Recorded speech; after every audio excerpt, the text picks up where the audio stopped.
Welcome. India is dealing with the biggest economic crisis of all time. And to fight this economic virus, we need to see a gargantuan effort of a kind you don't ordinarily see in economic textbooks. This crisis requires imagination and audacity of a kind we haven't seen so far. To give us a sharp sense of what is possible, what can and cannot be done to ventilate the Indian economy, I have invited to this special broadcast four of India's sharpest economic minds. They will lay out their prescriptions to help the economy bounce back from corona coma.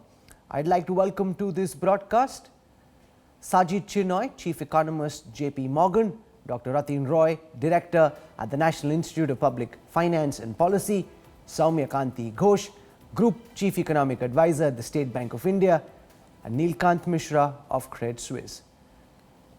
Sajid Chinoy and Neelkant Mishra are both members of the Prime Minister's Economic Task Force, but they will be speaking over the next half an hour in their individual capacity. Ratin Roy has been a member of the Prime Minister's Task Force, and Soumya Kanti Ghosh leads economic policy advice at India's biggest public bank. Welcome to all our guests.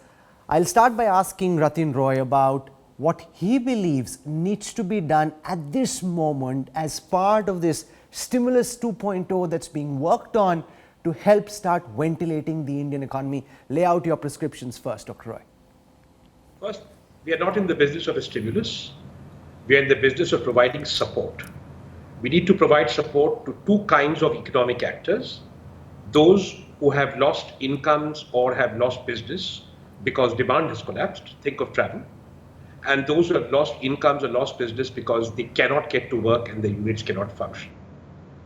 So that income support and that working capital support will not be cheap. It will need to be mediated partly by the center, but largely by the states. And I would estimate the minimum necessary to do this over the next 2 or 3 months to be approximately 2 to 3% of estimated 2020 GDP. This is complicated by the fact that tax revenues will decline precipitously as GDP growth slows. The targets were already very ambitious, so that will have to be first made up. And then we'll have to find money for this economic support program. There's very little more I can say about this because the government has, as of now, provided some relief, largely by telling other people how to spend their Provident Fund money, but also, of course, through Jan Dhan accounts and transfers to women's bank accounts, etc. But that is only alleviatory in nature. It relieves immediate distress. It is not a move by government to get things working in substantial measure. That getting things working has largely happened because state governments have responded to the challenge of getting agriculture to work. So we have good news on the agriculture front. Businesses, the great news coming in from Mahindra, from some Birla companies, from the Tatas, from CG Power. Businesses are actually trying to start up consistent with social distancing. That's going to take a little time. So basically, if we can minimize the hit on agriculture and manufacturing and take the hit on services but provide income support and working capital support, then we will minimize the GDP hit. The less the hit on GDP, the more tax revenues we'll get, and the faster and more sustainably we'll get out of this business. Mishra, the focus so far from what we're hearing from government seems to be a package to revive largely the micro, small and medium enterprises.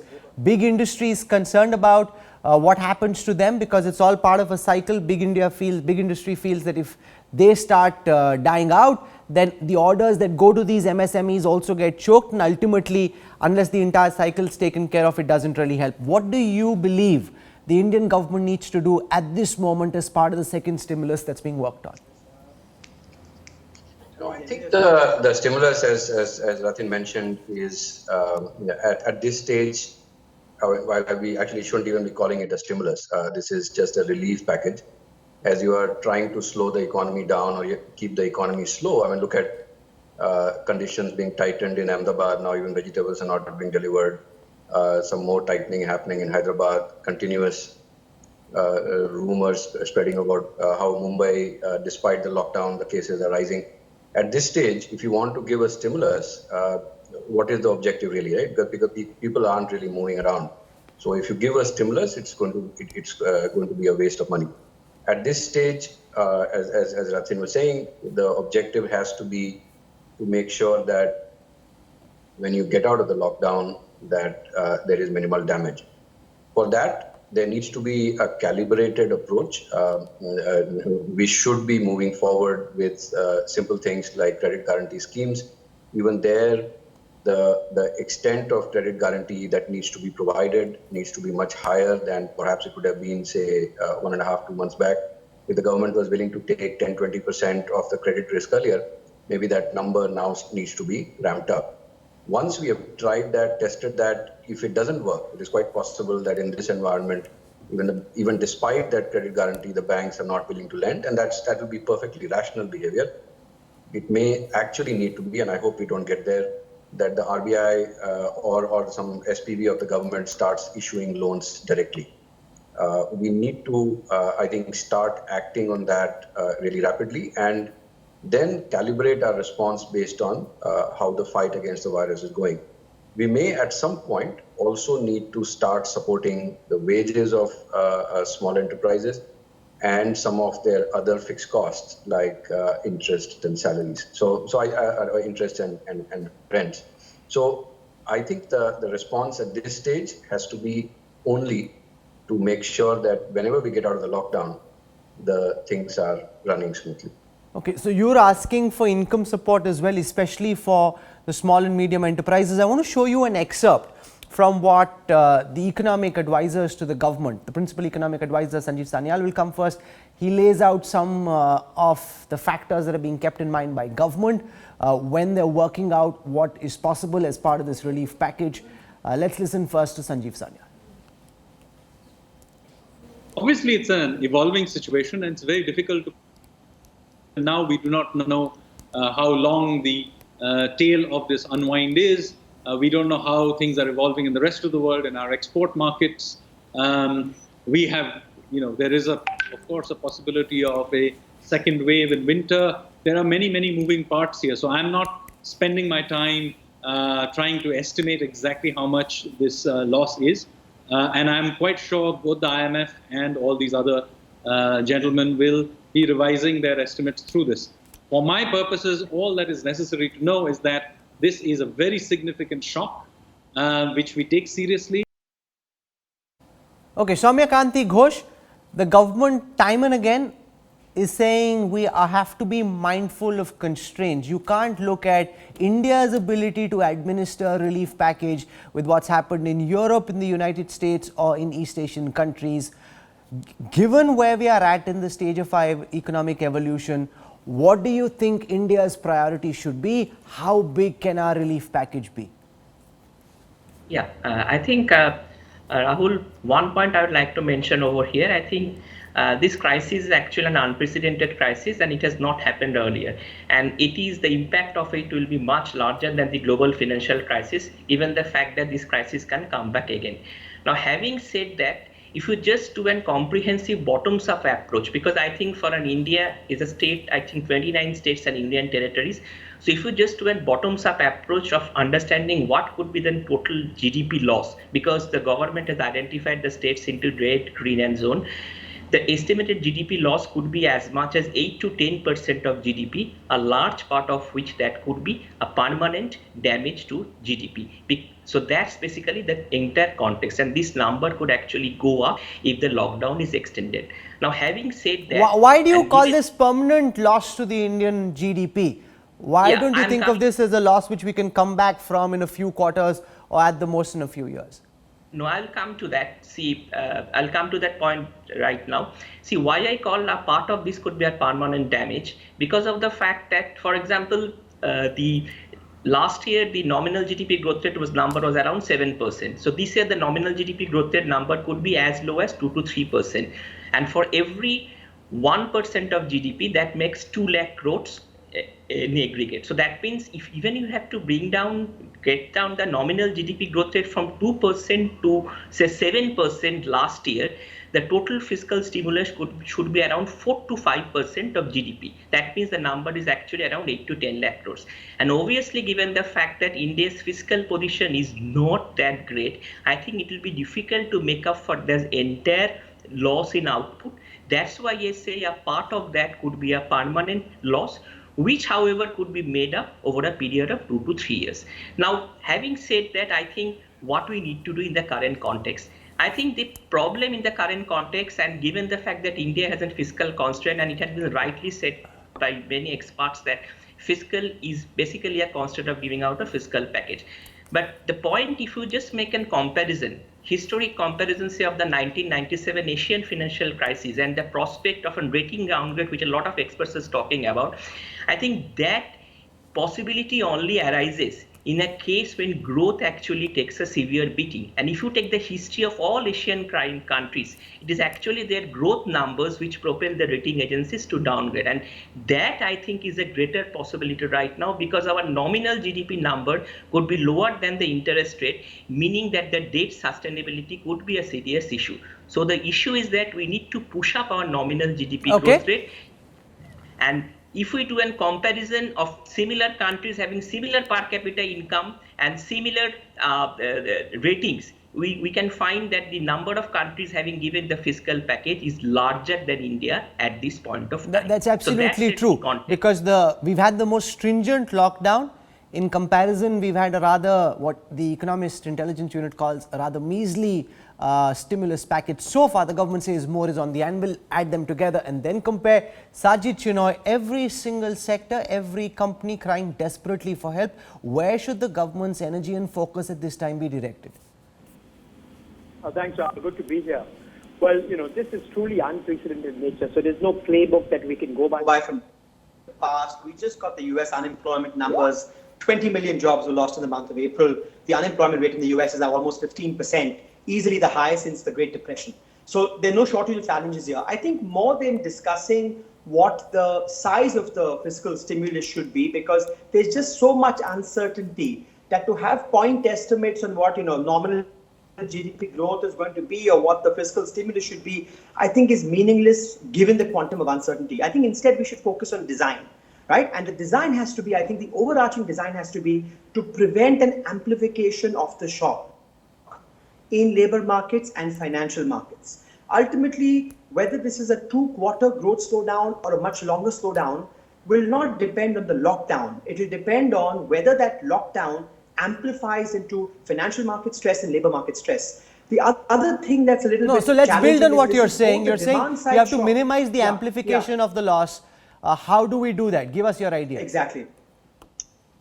So I think that, the most obvious way that this is going to amplify is through a number of bankruptcies, right? So if a lot of small, medium enterprises which are economically viable but are illiquid, they're shut out of the banking system, they can't raise resources, that liquidity problem could morph into a solvency problem, which is why the standard prescription around the world is, given the quantum of uncertainty, you require some kind of credit guarantee scheme from the government, which will embolden banks and embolden financial market participants to lend to SMEs.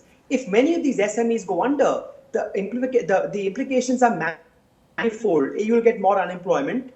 B, you'll get more non-performing assets, so the financial system will become more risk averse. And C, it will be an adverse supply shock, so potential growth comes down. So for me, amplification means A, have a partial loan guarantee so that banks who are sitting on $7 trillion of liquidity will actually lend to the real economy, A. B, preemptively recapitalize public sector banks, both for resolution capital and growth capital, so that they fund the recovery.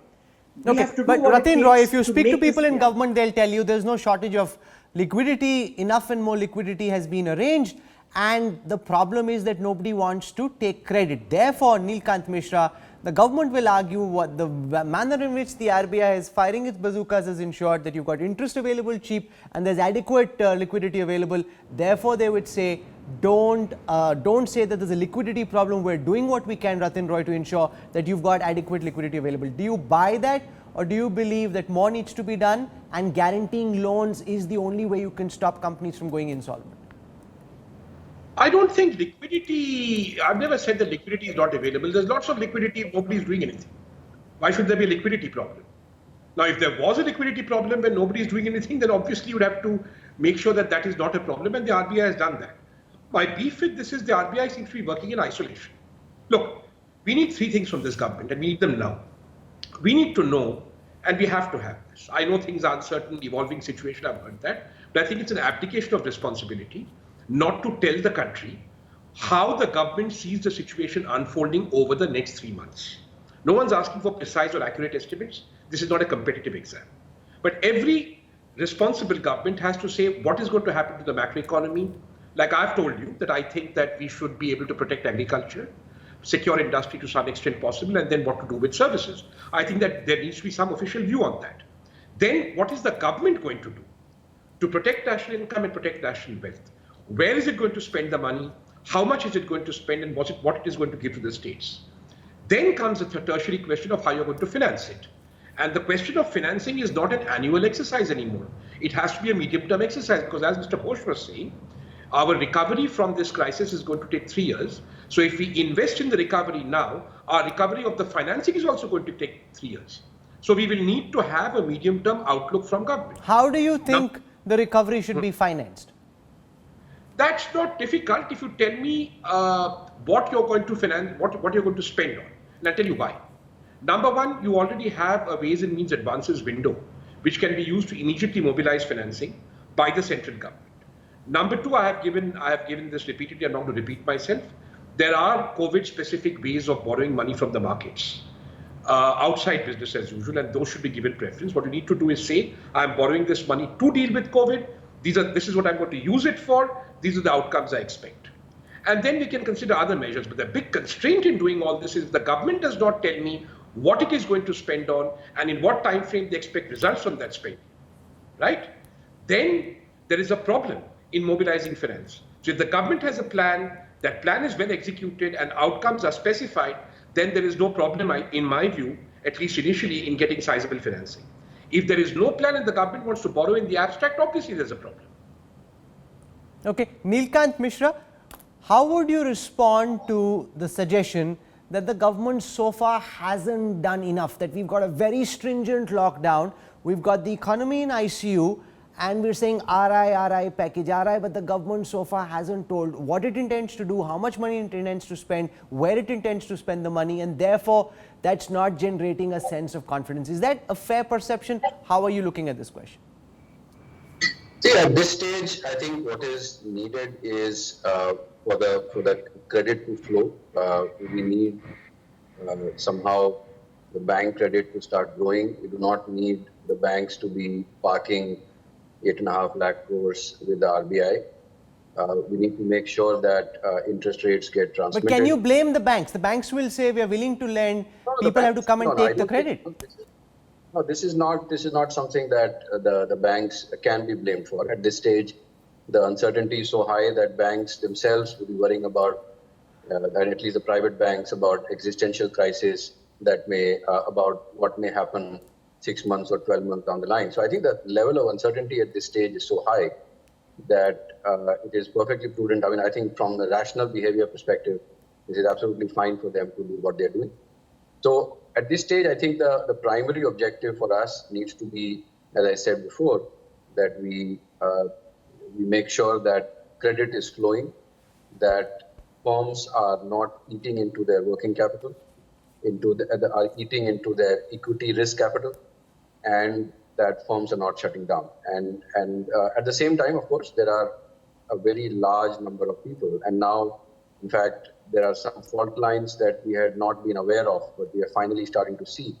Like, the Chinese hukou system, where migrant workers had no rights in the cities where they were working. They only had rights in the villages they had come from.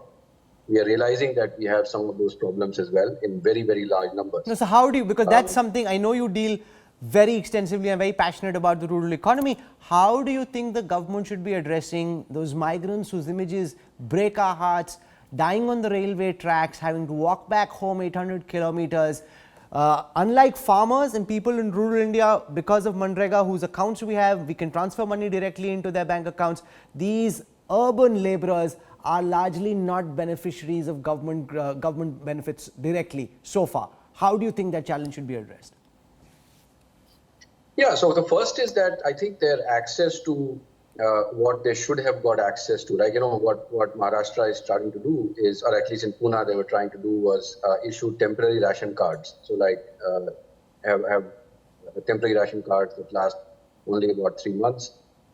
Given that there are Aadhaar linkages, given that even the workers here, a car driver here or a milk delivery man in Mumbai, It does have a ration card back home, does have an Aadhaar card, it is linked to his cell phone. Providing him access to basic ration is something that can be enabled. It is not a trivial exercise, but it is something that, and these are the things that we can set in place. Sajid Shinoy, how should the government go about building confidence? When I did the big virtual town halls with the members of CII, members of FICCI, they said the government's priority should be on reviving confidence. When there's an invisible enemy lurking in the air, what can the government do to try and revive industry's confidence? Sajid. Yeah.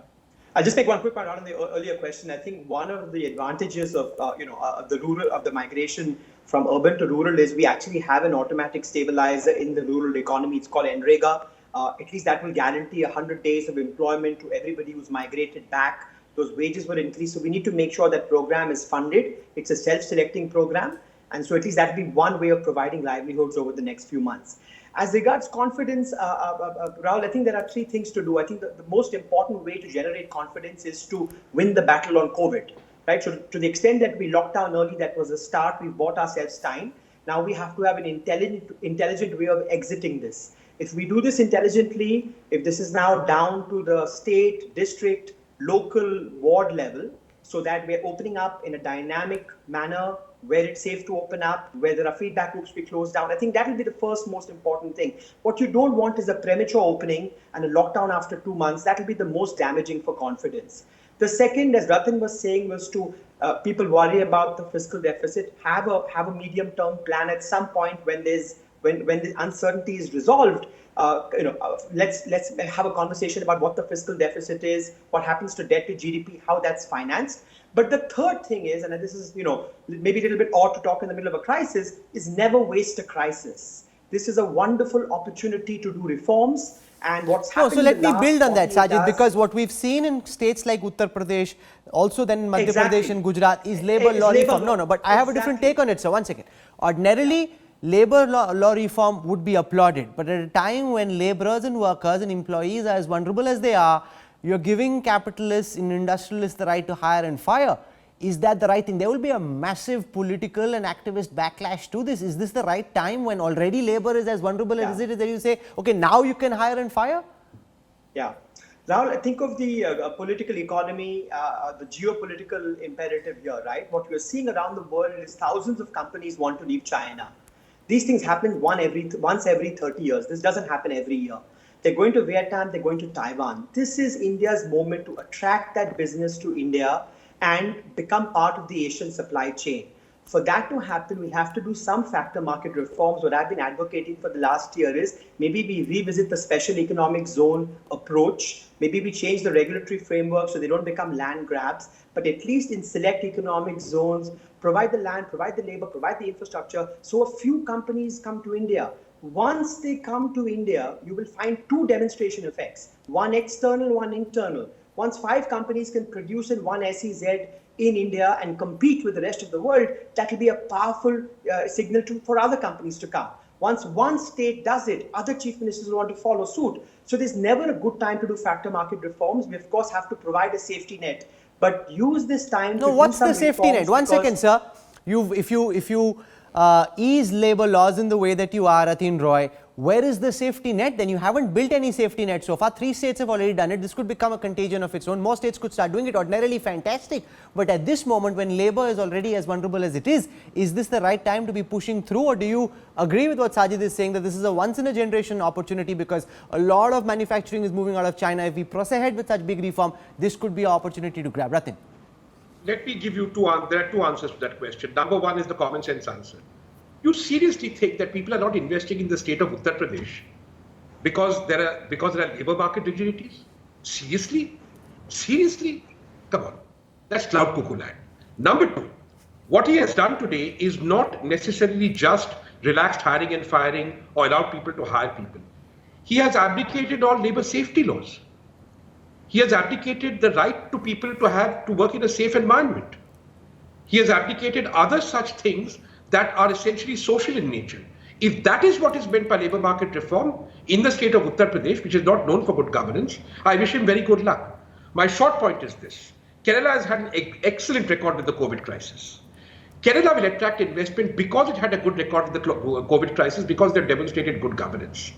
By beggaring labor and having third-rate governance in any state of this country, you are not going to get industry to move there. Period. Nilkant Mishra, let me draw you in. This is deeply contentious. On the one side, yes, we want labor law reform, but ordinarily this would be debated back and forth. You kind of temper it down. Here we are going the whole hog, which Sajid Chinoy loves. I'm wondering what you think about this. No, I think the debate on it, I mean, actually most of the important reforms that we have considered in India, the debate has actually gone on. So there's no reason to believe that there hasn't been enough debate. Whether some of these changes are being done now is I think, a valid concern and question. The way I would look at it is, so what are the risks of doing it now, right? So the risks that you are clearly flagging are that if there are factories which are out of, there's no business, then they will fire people, and what will happen to those workers? There is another risk, and which is what I was flagging earlier, that the risk capital could actually get burnt out because these enterprises won't exist. See, the other alternative. See, because no, but you take a position. Nilkant Mishra, you're saying both things. Take a position. Labor law reform of the kind that's been pushed through at the time of this crisis without building in adequate safeguards, is that the way to go? You're giving me both sides of the story. Which side are you on? No, I think what has been done is actually very important. And what I'm trying to flag to you is that this false sense of socialism that we are now enforcing upon businesses, that they should keep paying the workers without having any revenue, is something that is inherently unsustainable. When we are looking at it macroeconomically, the way we have to look at it is that the businesses and the factories need the workers as much as the factories need the businesses. This whole approach that somehow the businesses can work without workers is I think nonsensical. No, but why can't it be done this way, Ratin Roy, that you build safety nets as well? That yes, of course, labor law reform is important. You build safety nets. It's not either or, because if you keep waiting for safety nets to be built and then push through labor reform, we'll never get there. So you build safety nets as you push through this labor reform. Sajid Chinoy argues it's a once-in-a-generation opportunity.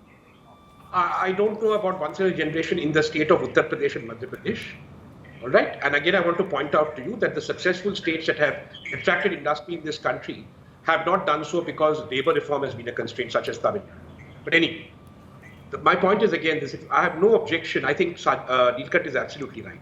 It is absolutely stupid to expect entrepreneurs who are not earning any revenue to continue paying their workers, or for that matter, to pay their working capital, costs, etc.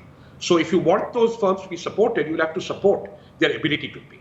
But that is not the labor reform that has been put on the table by these two state governments.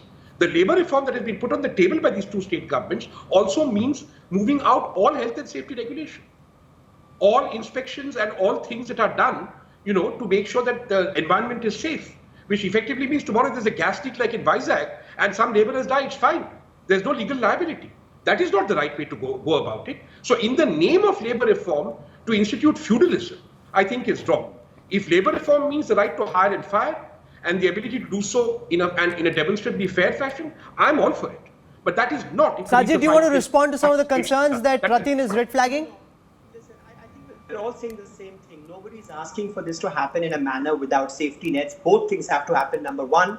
And so if there are certain concerns Ratin has raised, those have to be looked at for sure. Number two, nobody is saying labor is the only factor of production that needs to be reformed to get industry to move in. You have to do land, you have to do credit, you have to do infrastructure, you have to do ports, but you have to start somewhere. My simple point is, if done safely, there's never a good time for factor market reform. Remember 1991, same thing. We had a macroeconomic crisis, growth was weak, and we could have said at that point, listen, let's not do trade liberalization now because it would be very disruptive on domestic industry. So I'm simply saying it's a good moment to do it, but with appropriate safety nets, given the environment we're facing. Nobody disputes that. Okay. Samyak Ghosh, one of the things the Reserve Bank of India has done is that it's given Rahul, just let me say one thing here. Yes. I don't dispute that at all. Sajid is absolutely right. Factor market reforms. Why are we picking on the weakest guy? When we have to start somewhere, let's start with something stronger. I hear Let's you. see some I hear action you, on land Ratin. reform. I hear you as strong as I can. Push through labor, push through land reforms. If you want to push through significant policy reforms, structural reforms, make it easier to buy land. Let's seek some courage there. That's where we need to see courage from the powers that be in states where they've got a huge majority. The centre has a huge majority. Push through land reform if you can. Okay, Soumya Kanti Ghosh. One of the problems seems to be, and this is being red flagged by one very serious economic policy viewer who's watching right now, is about the fear amongst bankers. You know, the RBI is saying we've got enough liquidity, interest rates have been cut, but unless bankers get over this fear of being prosecuted if the decision later goes wrong, they won't lend. How do you think, sitting where you are at the State Bank of India, how do you think this issue of fear should be tackled so that credit offtake goes up? Yeah, before that, I think Rahul, I answered that question. I think one good thing which has been announced today just before the show started is that the government has announced an additional borrowing program of 4 lakh crores. So possibly there should be some amount of some announcement next week. Now, having said that, in terms of whatever you are talking in terms of the lending decision, let me give you one statistics on the table.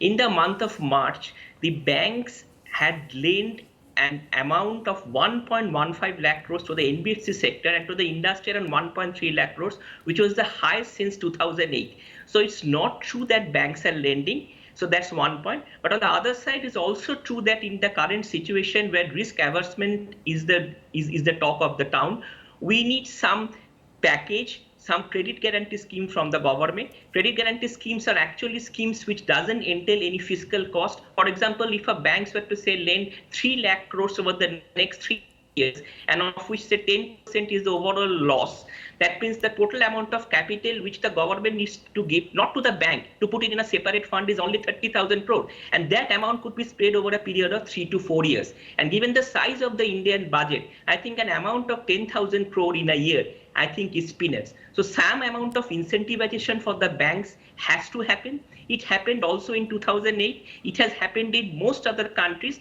So, and the other thing, some sort of a regulatory forbearance, maybe looking into the asset quality norms of the 90-day. So I think over a point of time, if this is done to make the banks aware that this is the risk also which could be taken up jointly, I mean, not only by the banks, I think lending could restart again. So I am not of that the category to believe that lending will not happen. It will happen, but some amount of risk taking has to be taken by the regulator, by the government and the banks together.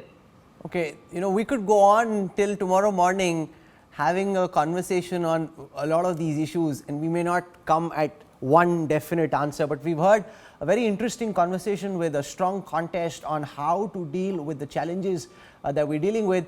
I want to tell Neelkant Mishra, Sajid Chinoy, Ratin Roy and Soumya Kanti Ghosh that I hope to set up a similar conversation when the stimulus package is finally announced. What we make of stimulus number 2.0, you're saying call it a relief package, not a stimulus package, because stimulus at this time would be lost. But what the government does, what more it should be doing is a continuous conversation, and we'll keep tracking it very, very closely. Ratin Roy, Neelkant Mishra, Sajid Chinoy and Soumya Kanti Ghosh for lighting up this conversation with your insights. Thank you very much. We're slipping into a break. More on the other side. Stay with us.